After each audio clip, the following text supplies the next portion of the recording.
এই গল্পটা একদম শৈশবের। আচ্ছা, শৈশব বললে আমাদের শৈশবটা তো একটু বুঝতে হবে।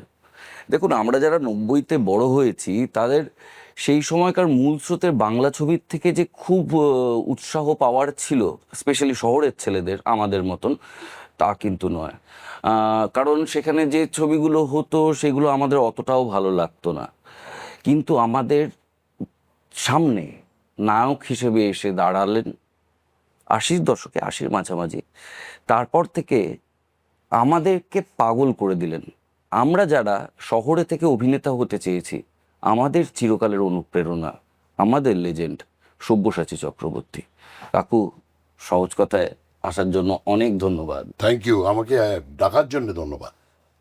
তবে আমার বিশেষ কিছু তো বলার থাকে না, কারণ ইন্টারভিউ মানেই হচ্ছে আমি কত জানি, আমি কত করলাম, আমার কৃতিত্ব কি কি, এত এইগুলো সব বলতে ভালো লাগে না। কারণ প্রত্যেক মানুষের মধ্যেই আছে, প্রত্যেক মানুষই তার মতন করে ভালো ভালো কাজ করে গেছে। কিন্তু অত্যাশ্চর্য দুজন মানুষ, তোমার বাবা মা। তোমার বাবার কথা যদি বলি, আমি তোমার সাক্ষাৎকার থেকেই বলছি, সেই সময় দাঁড়িয়ে একজন উনি বলছেন ডোন্ট অ্যাক্ট, বিহেভ। হ্যাঁ, ওরকম আধুনিক কথা উনি বলছেন। তার উপর লেখক, নাট্যকার। আর ছোট পিসি তো আমাদের পারিবারিক বন্ধু, বিজন ভট্টাচার্যের বোন, নিজে থিয়েটার কর্মী। তা তোমার ছোটবেলাটা নিশ্চয়ই খুব অন্যরকম কেটেছে। হ্যাঁ, ডেফিনেটলি। এরকম বাবা মায়ের জন্য তুমি সাধারণ হলেও তারা তো সাধারণ নয়। না, তারা আমার থেকেও বেশি সাধারণ, এবং তারা সাধারণ বলেই অসাধারণ। এবং ওই সাধারণ থাকার শিক্ষাটা তাদের থেকেই পেয়েছি তো। এবং তারা এমনভাবে নিজে জীবনযাপন করেছে যে সেটা তার থেকেই আমি এবং আমার বোন পাপিয়া, আমরা দুজনেই শিক্ষিত হয়েছি সেই আদর্শেই। ঘরে থাকা হাতিটার সাথে এবার তো আলাপ করতেই হয়। ফেলুদা এমন একজন যেটা তুমি হতে চেয়েছিলে। সত্যজিৎ রায় বললেন সন্তুষ্ট নেই, হবে না, যদি বাবু বানায় তখন দেখা যাবে। তোমার মন খারাপ হলো, তারপর আলটিমেটলি এলো। কিন্তু এই সন্তোষকে নিয়ে যেটা বলেছিলেন সেটা তোমাকে ধাওয়া করে গেল, কারণ আরো দুজন কিংবদন্তি তারপরে জটায়ু করতে করতে ঠিক দুটো কি তিনটে করার মাথায় রবি ঘোষ, অনুপ কুমার পরপর চলে গেলেন। তুমি নতুন ফেলুদা হিসেবে ঢুকছো, সৌমিত্রবাবুর সাথে কম্প্যারিজন হবেই। সেই ফেজ এবং সেই সময় দর্শকরা রবি ঘোষ এবং অনুপবাবু চলে যাচ্ছেন, টালমাটাল অবস্থা, নতুন তোপসে অপুদা। সেই সময় ফেলুদার ফুটিংটা পেতে তোমার কি অবস্থা হচ্ছিল? না, আমি ওই এটা let me make it clear, আমি ফুটিং পেতে যাইনি। আমি গিয়েছিলাম আমার চরিত্রটা ভীষণ ভীষণ ভালো লেগেছিল বলে।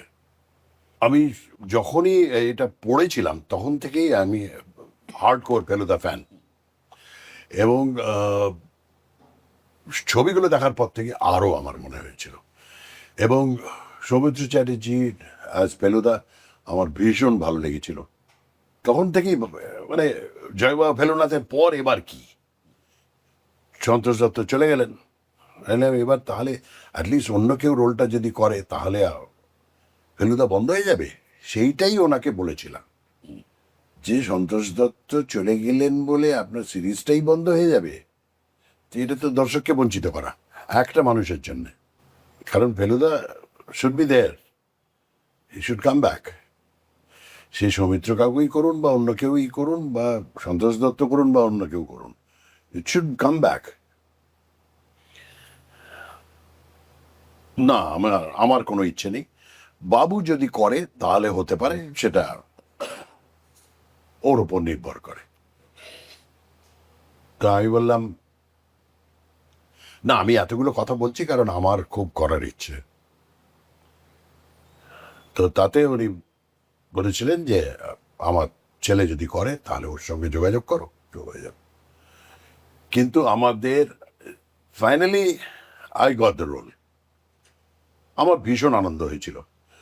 এবং বাক্স রহস্য গোসাইপুর সরগরম করার পর রবি কাকু চলে গেলেন। আবার লোকে বলতে আরম্ভ করলো যে জটায়ু করছে সে কিন্তু দুটোই করে চলে যাচ্ছে। সেটা তো অনুপবাবুর পর বলা শুরু করলো। না, রবি ঘোষের ও, পরে। আমি বললাম যে এটার কোনো মানে নেই। রবি কাকুর শরীর খারাপ ছিল এবং ভেতরে ভেতরে হি ওয়াজ সাফারিং, ওটা উনি কাউকে বলেননি। সিমিলারলি যখন অনুপ কুমার এলেন, অনুপ কুমারেরও শরীর ওয়াজ ডাউন, কিন্তু অনুপ কুমার আমার পছন্দ ছিল না অ্যাজ জটায়ু। এবং মনেও রাখতে পারছিলেন না সেই হ্যাঁ, সময়টা। তখন শরীরও ভালো ছিল না। আর ওনার জটায়ু হিসেবে আমার কিরম মনে হচ্ছিল, এক্সেলেন্ট অ্যাক্টর, দুর্দান্ত একজন নাটকের লোক, সিনেমার লোক, এবং very dedicated at the same time. তো আমার কিরম মনে হয়েছিল যে not really fit for Jatayu. কিন্তু ইট ওয়াজ রিকোয়েস্ট ফ্রম বিজয় রায়, বাবু তুমি একবার চেষ্টা করে দেখো, আমার মনে হয় অনুপ পারবে। তো যাই হোক, অনুপ কুমার যখন আমরা শুরু করছি বোসপুকুরে খুন খারাপি, তখনই শরীর খারাপ হয়ে গেছে। এবং কাঠমান্ডুর সময় যখন- আরো খারাপ। কাঠমান্ডুর সময় আরো খারাপ। কাঠমান্ডুর সময় তো ডাক্তার বলেই দিলেন এটা হবে না, ওটা হবে না, সেটা হবে না। কিন্তু কাঠমান্ডুর অনেকগুলো শট কাঠমান্ডুতে না নিয়ে কলকাতায় নিতে হলো, কারণ উনি আর পাচ্ছিলেন না। কলকাতায় হয়ে যাওয়ার পর could not continue, এবং আলটিমেট মারা গেলেন। এইবারে তো ঘাড়ে চেপে বসলো লোকে, দুটো করেই আবার। বলেছি কিন্তু আমরা দুটোর বেশি কেউ নিতে পারবে না। এই চরিত্রটাই এমন অভিশপ্ত একটা চরিত্র। এরপরে যখন বিভুদা সিলেক্টেড হলেন, আমি বললাম যে বিভুদা আপনার কোনো চিন্তা নেই, কারণ দুটোর বেশি আর করতে হবে না আপনাকে। বিভুদা তো ভীতু আপনি লোক। বলছেন এরম ভাবে, আমি বললাম না, আমি বলছি না, লোকে বলছে। তবে আপনি প্রথম যে সব ডিসপ্রুভ করে দেখাবেন, এগুলো সব বাজে মিথ্যে প্রচার, আপনি করে দেখান। করে দেখালেন। অনেকগুলো না, বিভুদা 5-6টা প্রায়। বোধ হয় 7টা না 8টা। হ্যাঁ, শুরু করেছিলেন জাহাঙ্গীরের স্বর্ণমুদ্রা দিয়ে, শেষ করলেন রয়্যাল বেঙ্গল রহস্য দিয়ে। তোমার প্রিয় ফেলুদা কোনটা, রয়্যাল বেঙ্গল? না, ওইভাবে বলা যায় না, তবে অনেকগুলোই আছে। শুট ওয়াইজ তোমার? শুট ওয়াইজ আমার যতকাণ্ড কাঠমান্ডুতে খুব ভালো লেগেছিল। আমার গোসাইপুর স্বর্গরম ভীষণ ভালো লেগেছিল। রয়্যাল বেঙ্গল রহস্য খুব ভালো লেগেছিল। আমার এই এরম আর কি, বোম্বাইয়ের বোম্বেটি খুব ভালো লেগেছিল।